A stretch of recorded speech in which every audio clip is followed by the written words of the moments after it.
In a quaint village, there lived a boy named Arjun, known for his brilliance and sharp mind. Arjun was praised by everyone around him. However, he had one significant flaw: he didn't use his time wisely. His days were filled with playing with friends, gaming on his phone, and indulging in unnecessary chatter. Despite repeated attempts by his parents to explain the value of time, Arjun remained indifferent, always thinking, "I have plenty of time. I'll do everything later. For now, let me enjoy life." But a rude awakening came when the annual exam results were announced at his school. This time, Arjun scored below average, far worse than anyone, including himself, had expected. His teachers, who had always praised him, were now disappointed. Even his friends began to distance themselves. Returning home to see the visible disappointment in his parents' eyes, Arjun felt a mix of anger and helplessness at his inability to change his habits. That night, in search of wisdom, Arjun approached his grandfather, a respected and wise elder in the village. Sitting beside him, Arjun shared his troubles.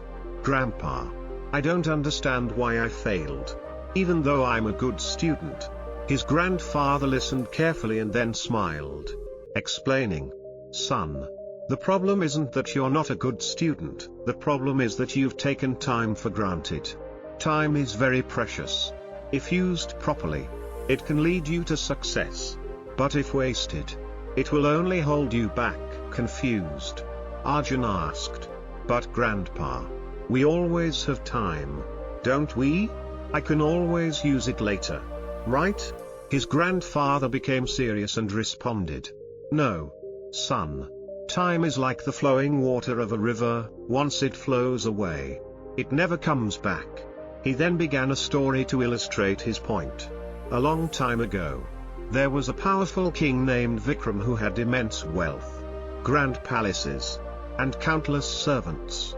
However, Vikram had a habit of wasting his time on trivial matters. He would wake up late, spend time with his friends instead of attending to his duties, and postpone every task, always saying, "I'll do it tomorrow." One day, a sage visited the king's court and warned him, "Your Majesty, you have everything, but you're wasting your most valuable treasure, time. If you don't use it wisely, one day you'll deeply regret it." The king laughed off the sage's warning, confident in his abundance of time. But the sage cautioned him, "Don't take time lightly, it can ruin even the greatest of kings." The king didn't listen. Years passed, and the king grew old. His health deteriorated, his kingdom weakened, and his soldiers began losing battles. His people lost faith in him. It was then that the king realized he had wasted his time on meaningless things. He tried to find the sage to seek his advice, but the sage was nowhere to be found. The king regretted his actions, but time had slipped away. All his wealth and power couldn't save him. In the end, the king understood that time is the real treasure. Hearing this story, Arjun was deep in thought. For the first time, he realized how much precious time he had wasted. He asked his grandfather, "Grandpa, can I still change my life by using my time wisely?" His grandfather smiled and said, "Of course, son. The wheel of time never stops. If you start using your time wisely from today, nothing can stop you from achieving success. But remember, don't postpone anything to tomorrow.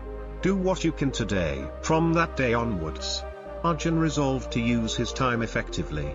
He created a daily routine and allocated time for every task. He began waking up early, focusing on his studies, and avoiding unnecessary distractions.